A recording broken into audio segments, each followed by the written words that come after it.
guys, it's Kara. Welcome to the show. Thank you for joining us today. We're going to actually do another fun recipe that is perfect for the holidays because pretty much everything we're doing right now is holiday themed, so that you can still enjoy great meals with your family without all the work. So let me tell you, this is a Crockpot recipe, so go grab your Crockpot. I love my Crockpot. This I think is a 7-quart. This is a perfect recipe for a 6 to 7 quart Crockpot. If you have it a little smaller, you may need to watch the time a little bit. But let's go. This is actually a country Crockpot skillet is what I call it. And I've been making it for quite some time, and this is what you need. You need the hashed brown potatoes. These have peppers and onions. That way I eliminate what I had to buy fresh. So that's good. You need 1 cup of meat. So I'm going to use bacon and sausage. But you need 1 cup of meat. You can do ham, turkey, bacon, sausage. If you're a vegetarian, then skip that and do a cup of fresh spinach. Again, it's not complicated, but it's about quantity, so you do want a cup. You need a spray. That's just going to spray our Crockpot so the eggs don't burn at the bottom. You need carnation milk, 1 can, and this is a 12-ounce can. You need a little garlic powder, a little salt and pepper. Of course, you need eggs. We're going to use 8 eggs here. And the last but not least, and the most favorite part of mine, is cheese. Now, I'm doing 2 different types of cheese. This is a Colby Jack cheese, which is 2 different kinds, I guess. But I'm going to throw in some Swiss cheese. It's not grated, so I'm just going to shred it, because as it cooks, it's going to melt into and ooze all through the eggs. So let's get started. Here we go. If you hear that sizzling in the background, that's actually me cooking sausage for another video, which is going to be a cornbread stuffing with sausage and cranberries, and it's tasty, so go check that recipe out.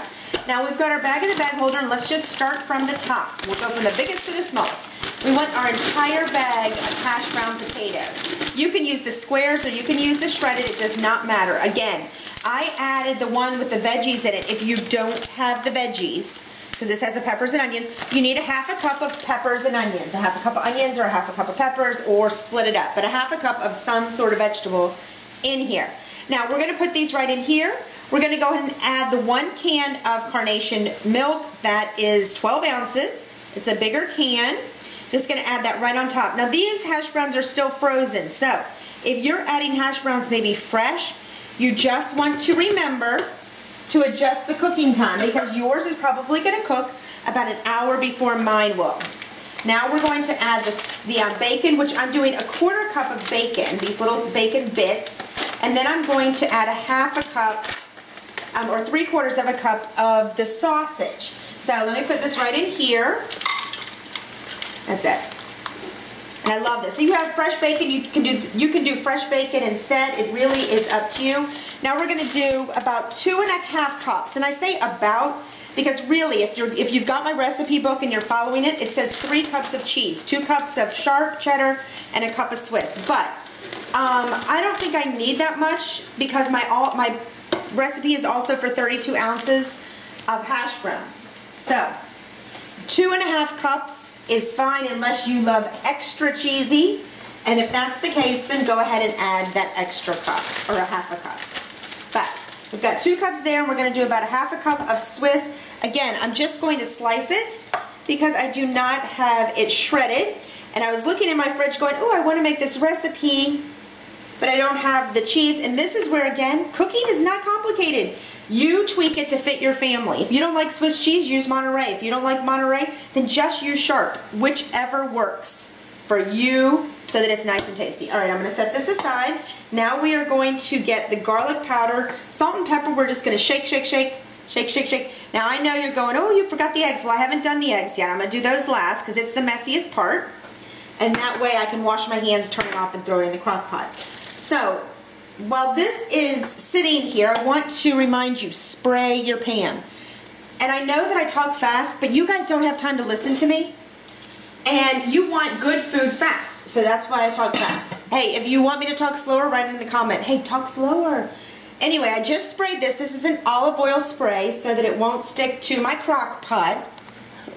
This is it.